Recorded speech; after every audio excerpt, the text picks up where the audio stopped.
Senhor é bom e Ele está no trono. Você fica feliz com isso? Que isso me deixa extremamente feliz e esperançosa. Que o Senhor é bom e Ele está no trono. E essa posição não pode ser revogada, não tem prazo de validade, não tem eleição para eleger e trocar de pessoa lá no trono, não. Ele está sempre no trono. Nós vamos ler Hebreus 1, do 1 ao 4, e Colossenses 1, do 15 ao 17. Dá um tempinho para você achar os dois. Amém? Hebreus 1, 1 ao 4 diz assim: Antigamente, Deus falou muitas vezes e de muitas maneiras aos pais pelos profetas, mas nesses últimos dias nos falou pelo Filho, a quem constituiu herdeiro de todas as coisas e pelo qual também fez o universo. O Filho, que é o resplendor da glória de Deus e a expressão exata do seu ser, sustentando todas as coisas pela sua palavra poderosa. Depois de ter feito a purificação dos pecados, assentou-se à direita da majestade nas alturas, tendo se tornado tão superior aos anjos, quanto herdou o mais excelente nome do que eles. Colossenses 1, 15, 17. Ele é a imagem do Deus invisível, o primogênito de toda a criação, pois nele foram criadas todas as coisas, nos céus e sobre a terra, as visíveis e as invisíveis, sejam tronos, sejam soberanias, quer principados, quer potestades, tudo foi criado por meio dele e para ele. Ele é antes de todas as coisas, e nele tudo subsiste. Aleluia. Existe uma corrente filosófica chamada deísmo. E essa corrente acredita que existe sim um Criador sobre todas as coisas. Que existiu um ser superior que criou todas as coisas. Que no caso é Deus. Mas eles não acreditam que há uma atuação presente na criação desse Deus. Eles não acreditam que o mesmo Deus que criou todas as coisas opera e atua e sustenta todas as coisas criadas ainda hoje.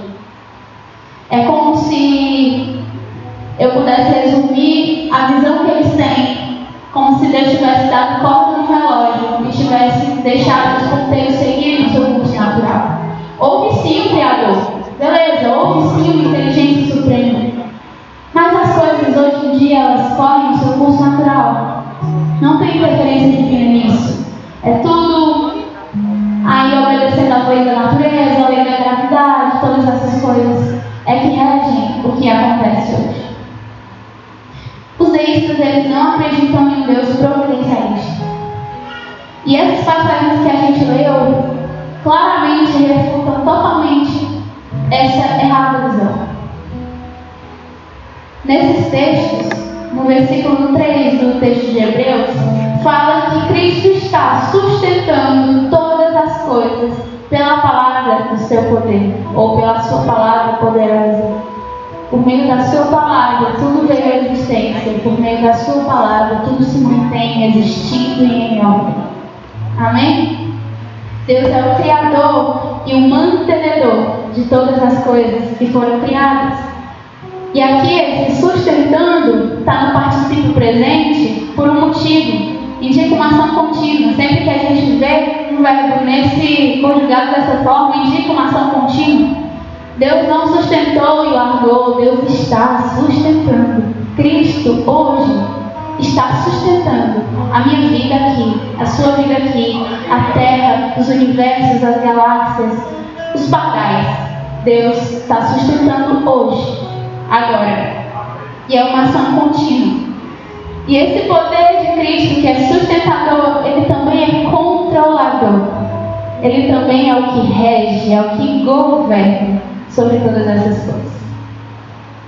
E às vezes a gente pode cair na ilusão de pensar, porque a gente tende muitas vezes, até como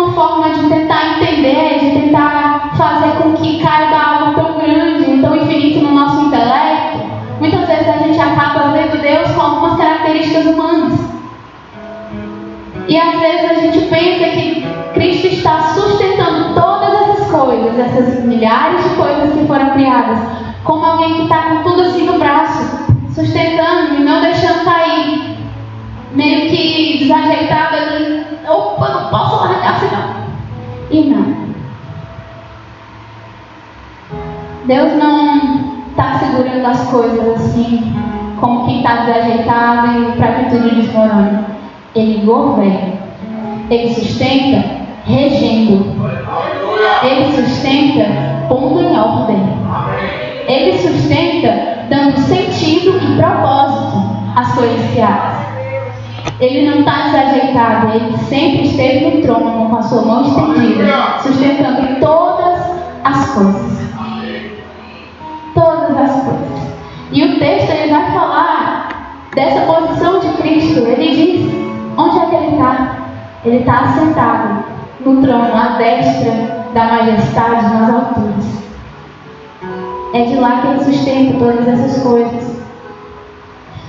Já no versículo 17 do texto de Colossenses 1 que a gente leu, no finalzinho fala: nele tudo subsiste.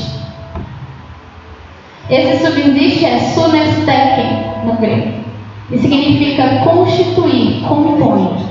Nele tudo é constituído, nele tudo se compõe. E aí eu queria te levar a pensar em uma alusão. Você escuta várias músicas, certo? Acabou de escutar várias aqui. E é tão lindo como a música flui. O Mateus assim tocando esses acordes, é tão lindo. Flui de maneira tão natural que a gente não pensa no que foi feito por trás dessa canção, no que foi feito por trás dessa música. Mas se você já teve a experiência de compor uma música, você sabe o que tem por trás da música que a gente escuta e vê pronta e acha que, moleza. Eu já tentei, não é moleza.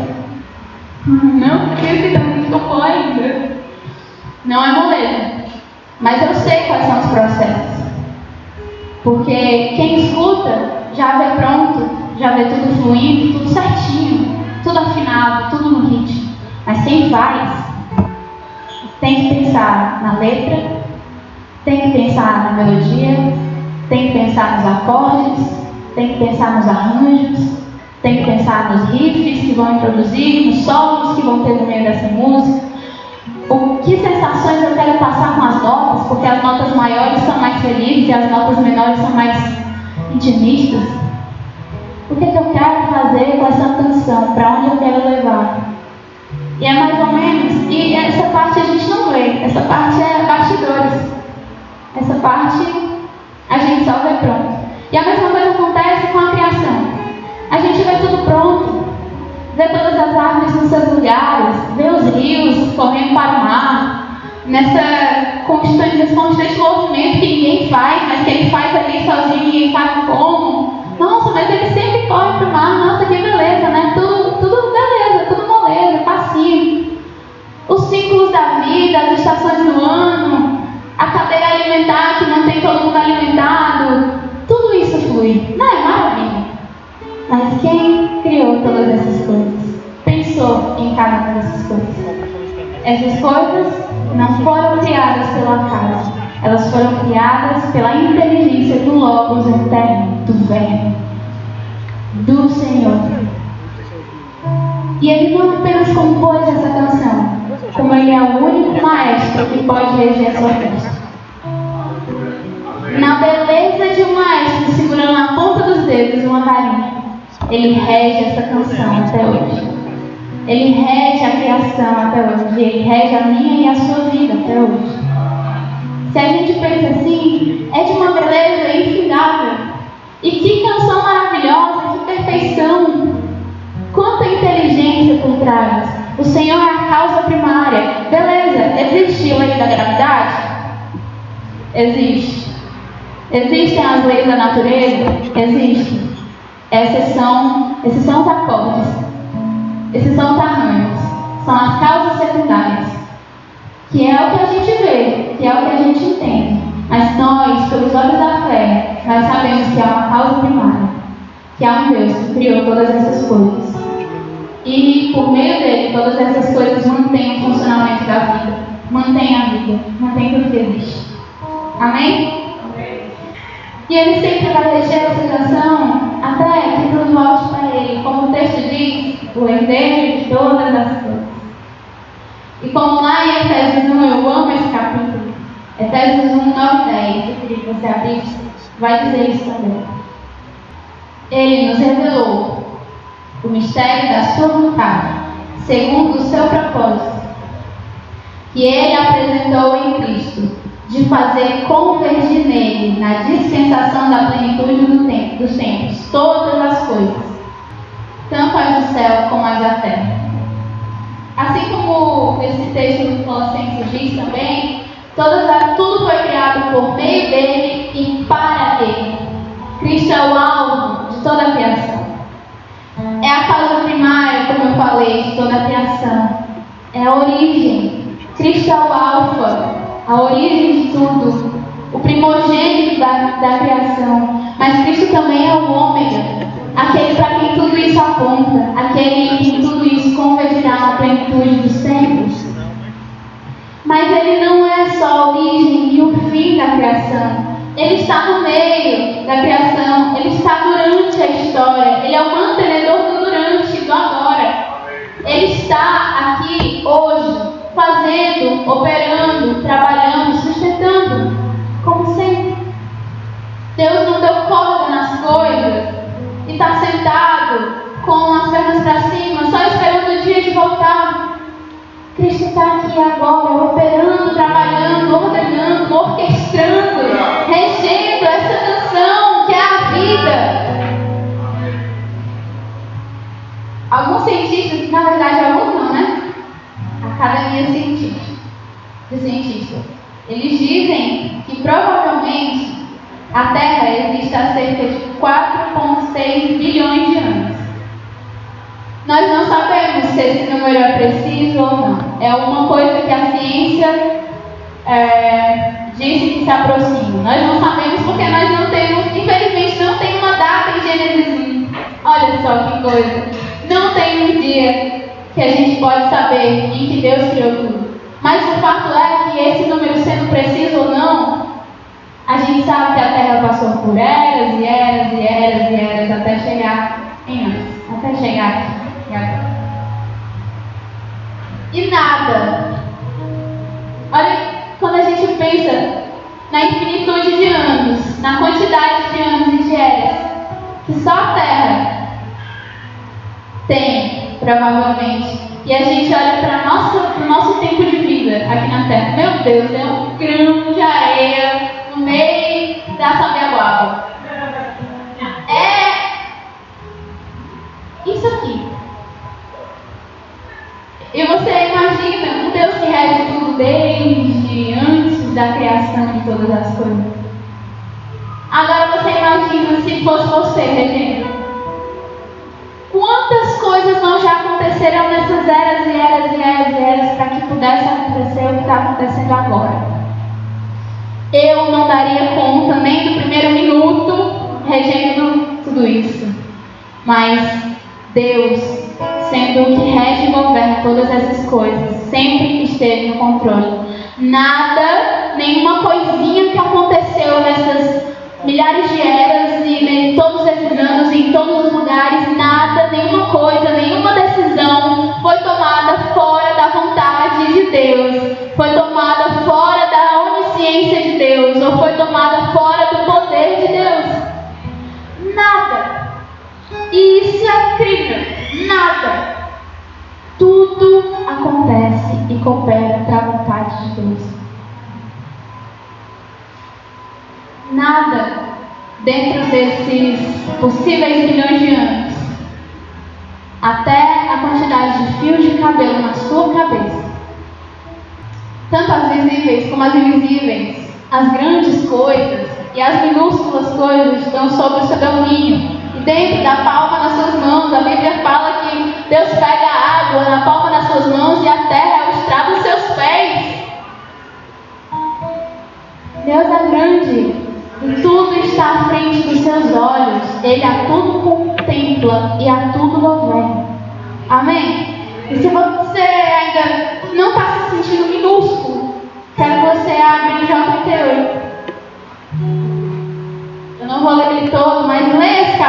miojinho, você vai se sentir aquele grãozinho de areia que eu falei. Vou ler Jó 38, do 4 ao 11 primeiro.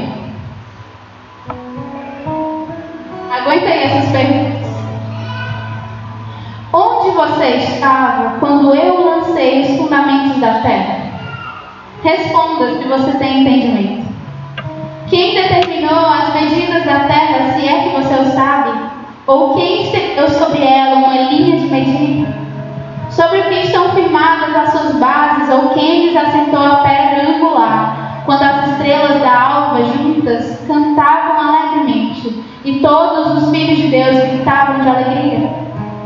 Ou quem encerrou o mar com portões, quando irrompeu do ventre, quando eu lhes pus as nuvens por vestimenta e a escuridão por fraldas, quando eu lhe tracei limites e lhe pus ferrolhos e portas e disse: até aqui você pode chegar, mas desse ponto não passará. Aqui se quebrará o orgulho das tuas nuvens. Deus que governa todas essas coisas enormes e grandes, e um Deus que governa os detalhes. No mesmo capítulo, no versículo 39 e 41. Será que é você quem caça a presa para a leoa ou mata a fome dos leõezinhos, quando se achegam nos covis e ficam à espreita nas suas covas? Quem prepara o alimento para o povo, quando seus filhotes clamam a Deus e andam vagueando por não terem o que comer? Ou como dizem os sinóticos, sobre os pardais e os fios de cabelo da nossa cabeça.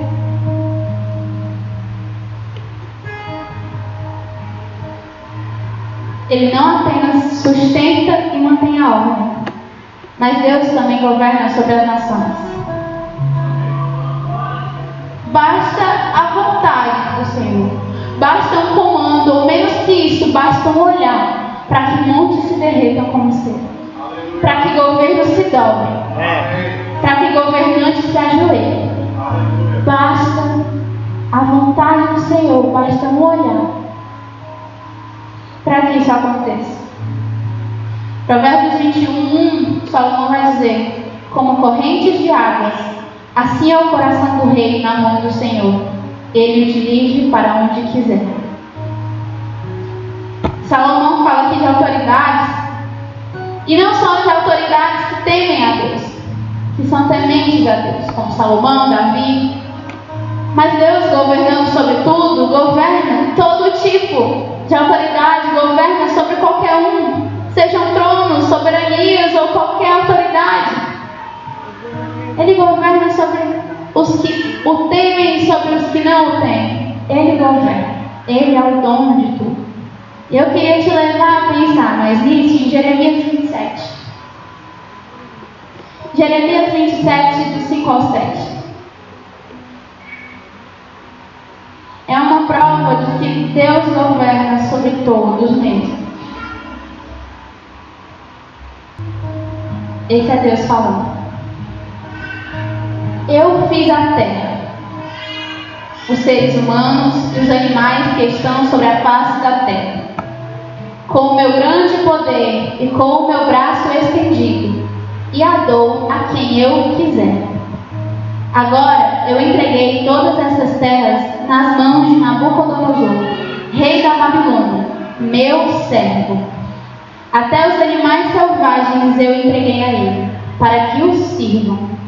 Todas as nações servirão a ele, o seu filho e ao filho de seu filho, até que também chegue a vez de sua própria terra, quando muitas nações e grandes reis o fizerem seu escravo. Você leu o que eu li? Deus chamou Nabucodonosor de meu servo, e eu não li errado e nem você. Nabucodonosor, servo de Deus?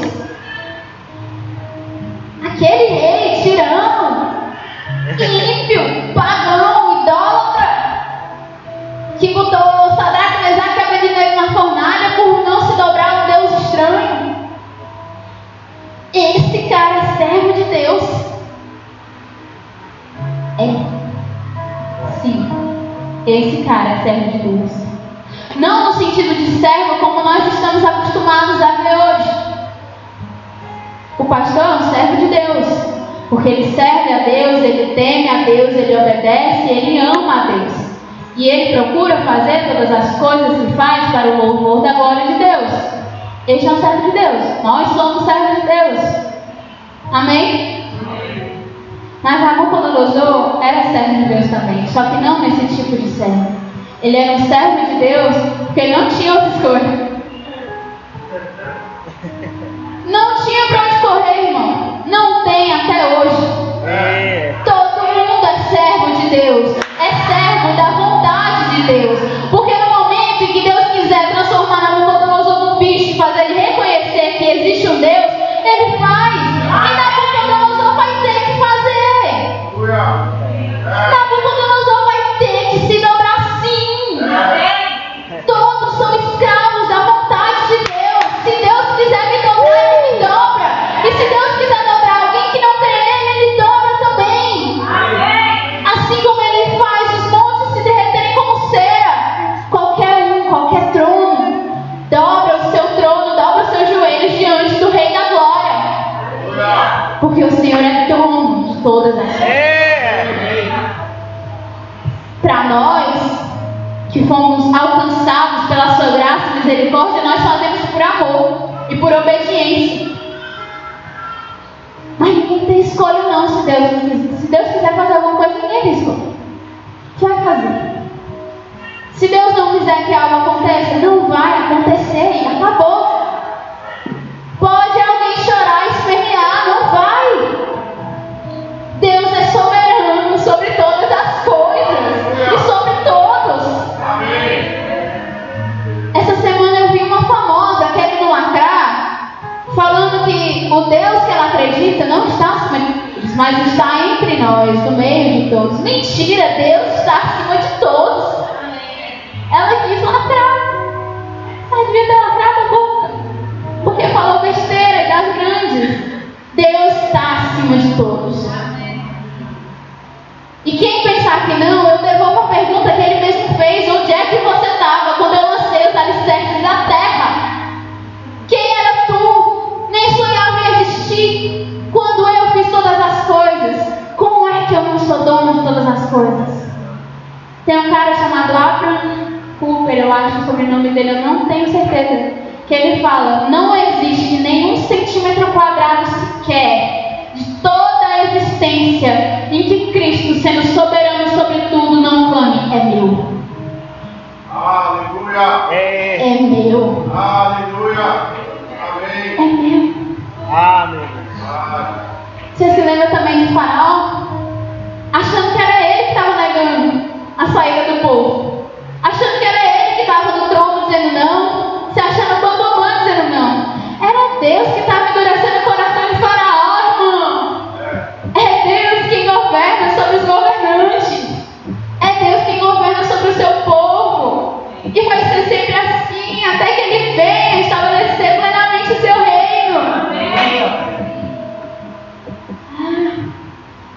Deus é Deus. E acabou. Amém, é isso. Deus é Deus.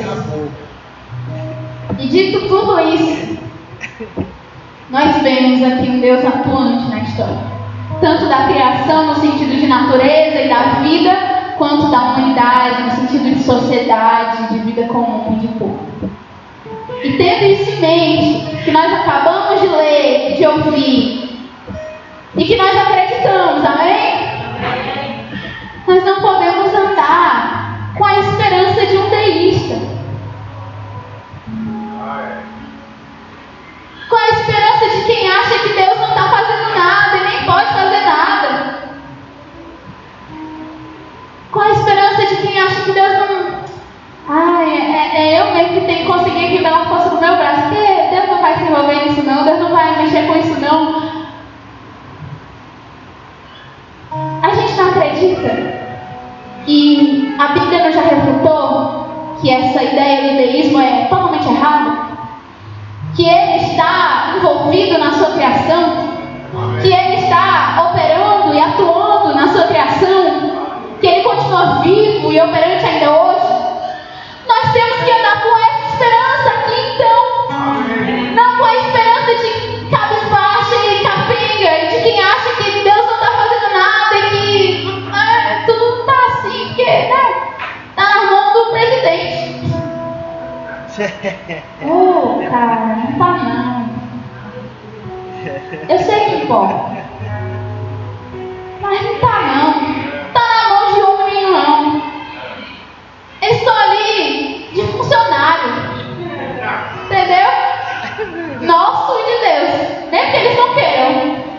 como Nabucodonosor, também são servos. São escravos da vontade de Deus. Aleluia. Eles estão ali temporariamente. Mas nada está na mão de ninguém, não. Está na mão de Deus, cara. Está na mão de Jesus, que sustenta todas as coisas pelo poder da sua palavra.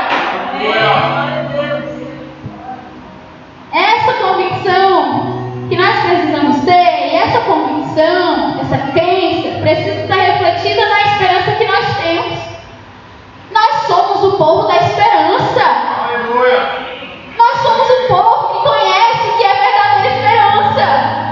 Nós somos o povo que sabe que a esperança não é temporária ou não está restrita nessa terra, mas que a esperança é Cristo e eternamente Cristo.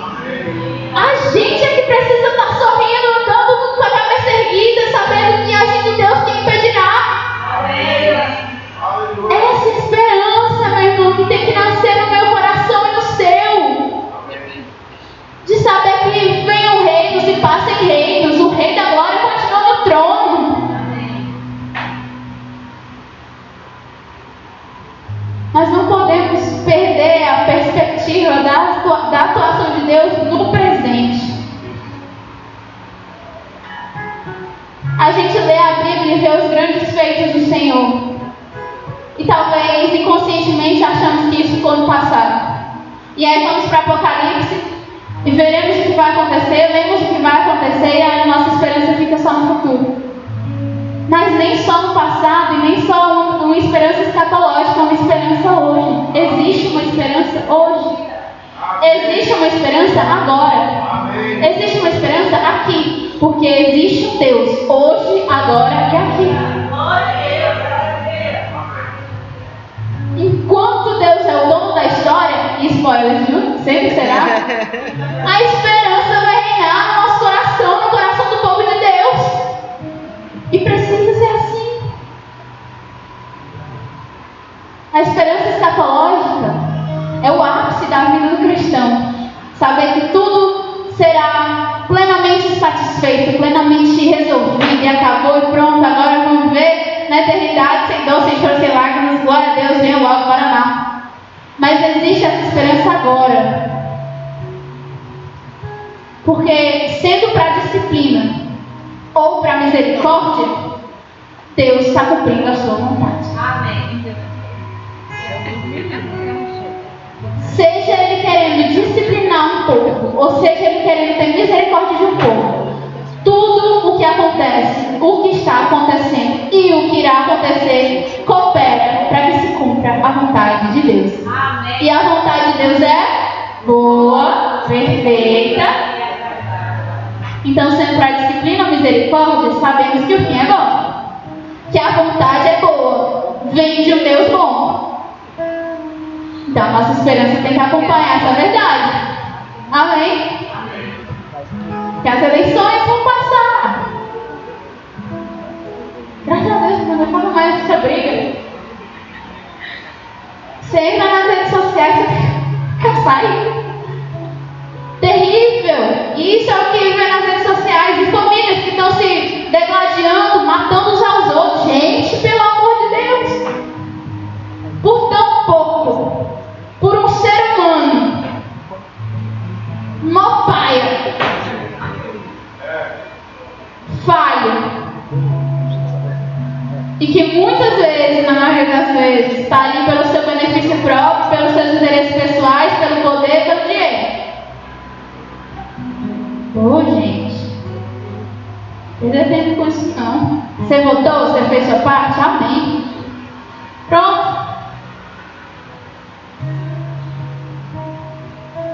As eleições passam, mas Cristo não.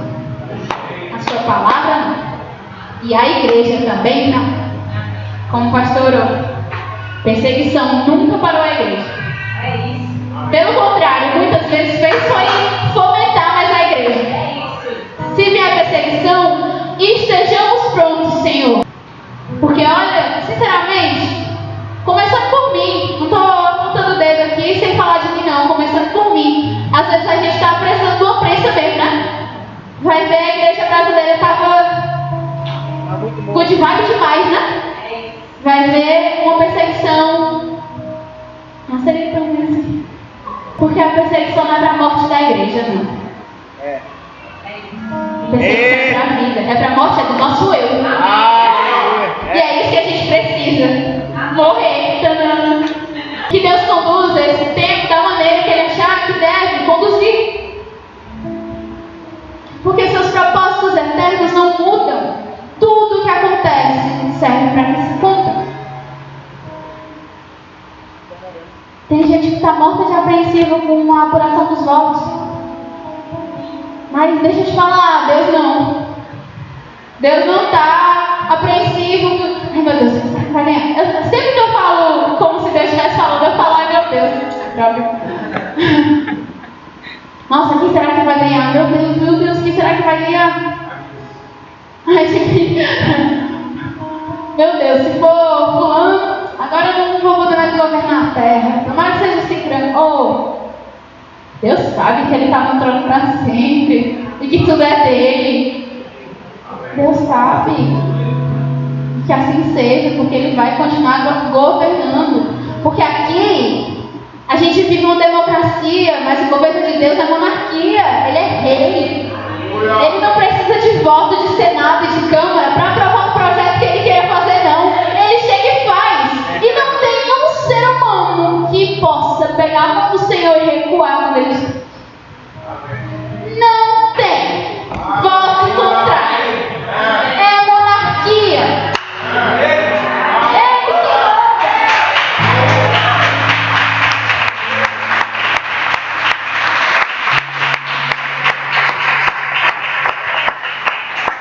Nosso coração precisa estar aqui, nesse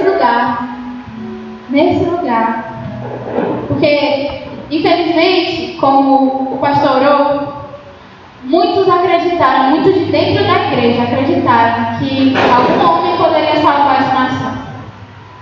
Que algum ser humano ali sentando naquela cadeira de presidente poderia... Ai, gente, não pode. Até música tem falando isso. As nações já têm um Salvador. A humanidade ela já tem um Salvador. Jesus é o Salvador. E eu pensando sobre isso, eu lembrei dos judeus. Por que eles estavam esperando um Messias diferente?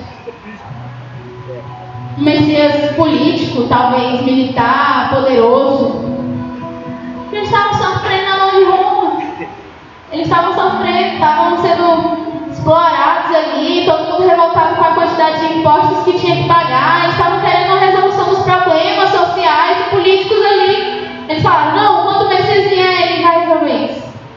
Só que aí o Messias de Deus vem e fala, não, eu quero muito mais do que isso. Eu quero resolver algo muito mais profundo do que isso. Salvação para alguns judeus era resolver os problemas, ser liberto daquele caos e da subjugação. Mas salvação para Deus é um povo reconciliado com Ele. É um povo que ama o seu filho, que segue o seu filho. E não se engane, o mesmo Messias continua oferecendo a mesma salvação. Continua sendo a mesma. A salvação que Cristo oferece. Muito mais do que melhorar o cenário político, mas reconciliar com Deus o povo. E estabelecer um reino que não é daqui. E as necessidades são reais? Os problemas são reais? Gostaríamos que alguns fossem resolvidos? Sim. Mas a salvação está em Cristo e não na resolução desses problemas. Talvez os problemas continuem. Talvez piorem. Se você ler a Bíblia, você já sabe como vai terminar. E você já sabe que, infelizmente, a tendência de algumas coisas é piorar. Eu me senti mal, porque uma vez eu falei isso no meio da pandemia. Tava todo mundo triste, assim, meio, né? Alguns doentes, enfim, eu falei, gente, a tendência é piorar. Aí eu, nossa. Que vai jogar frio, mas é verdade. Se você vê, a tendência é que o amor continue esfriando, é que as coisas continuem piorando, é que as pessoas continuem amando o mundo e sendo devotos das suas próprias paixões. Infelizmente. Talvez essas situações não resolvam, mas a nossa esperança está em Cristo. Aquele que não pode ser contaminado por nada disso. Aquele que não muda por causa de nada disso. Aquele que permanece fiel apesar de tudo isso. E é essa salvação, é esse tipo de esperança que a igreja tem que comunicar.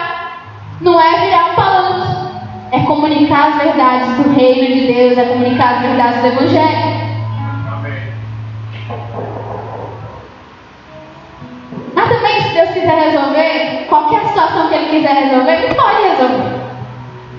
Ele pode, com a sua misericórdia, derramar um bálsamo de alívio sobre algumas situações. Ele pode, se Ele quiser, e isso aconteceu em alguns avivamentos, em muitos avivamentos. Eu queria ler para vocês algumas coisas que aconteceram por causa do avivamento do país de Gales, por exemplo, na Grã-Bretanha. Fora as 100 mil almas salvas, o efeito nas vilas, aldeias e locais de trabalho em todo o país de Gales era muito marcante. O ambiente das minas de carvão, onde grande parte dos homens da região trabalhava, mudou completamente. Os mineiros, que já tinham de se levantar muito cedo para começar o trabalho, chegavam meia hora antes para a reunião de oração. Às vezes havia 200 pessoas ou mais, lá embaixo na mina, participando de uma reunião de avivamento. Os chefes e supervisores também estavam lá. Havia alegria e entusiasmo no ar. Os homens cantavam durante o trabalho e conversavam com colegas sobre arrependimento e conversão. Há várias histórias registradas sobre a mudança de clima nas minas.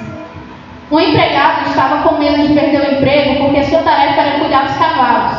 E agora todos os mineiros convertidos estavam cuidando com muito mais responsabilidade, cada um do seu próprio cavalo.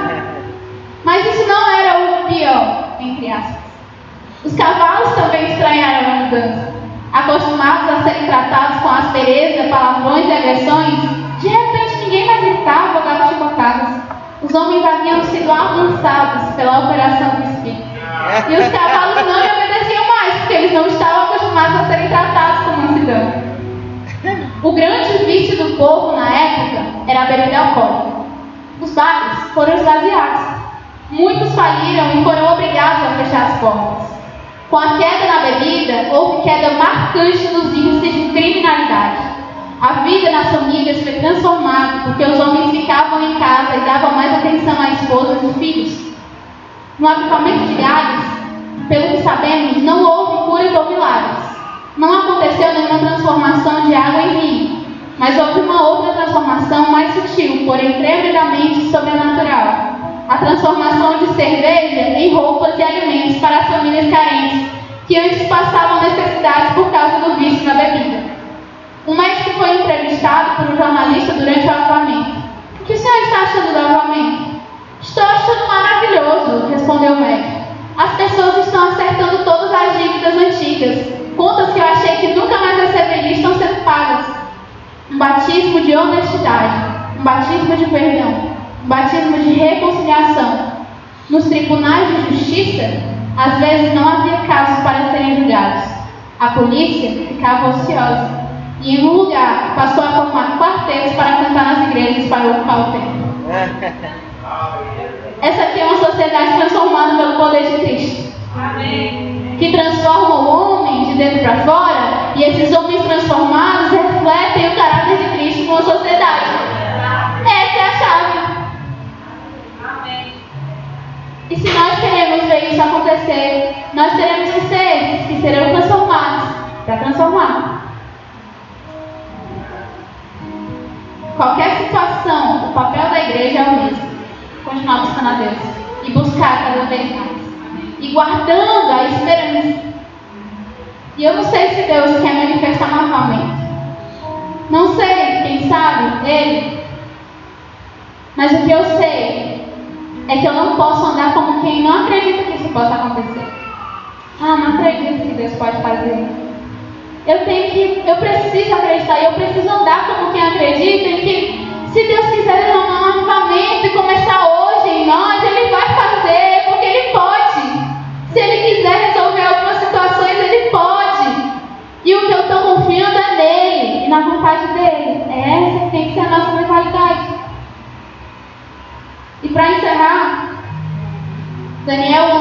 32, eu vou ler a partir do 31 para dar mais contexto. Fala assim, ó. Forças enviadas por ele profanarão o santuário e a fortaleza, acabarão com o sacrifício diário, estabelecendo a abominação desoladora.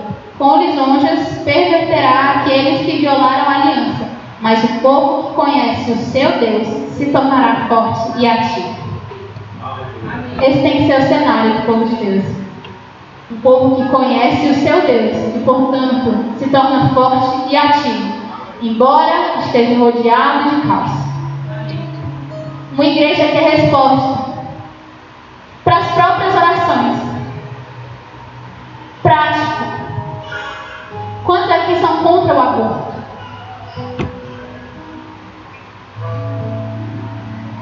Tomara que você não tenha levantado a mão, seja por distração. Nós somos contra o aborto.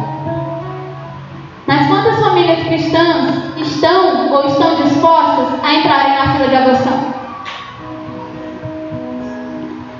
Amém. Precisa haver uma resposta para as nossas próprias orações. A gente cava o poço e não quer ir buscar água depois. A gente não quer ser a resposta do que nós pedimos. Eu quero muito adotar. E eu oro por uma igreja com coração de adoção. Porque infelizmente eu digo com toda a dor do meu coração, porque é algo que me maltrata, abortos continuaram existindo, sendo legais ou não. Infelizmente. Ou abortos que não existirão, mas as mães darão seus filhos para serem adotados. E eu não quero ver e não quero que a igreja veja orfanatos lotados de famílias infrutíferas e famílias não condicionadas. O aborto a adoção no Brasil é extremamente burocrática, é sim, infelizmente. Mas se ninguém nunca se candidatar, você nunca vai conseguir adotar, acredita? E eu dei um exemplo, mas são vários. No livro Que Tarda Pleno Avivamento, tem uma parte que diz assim: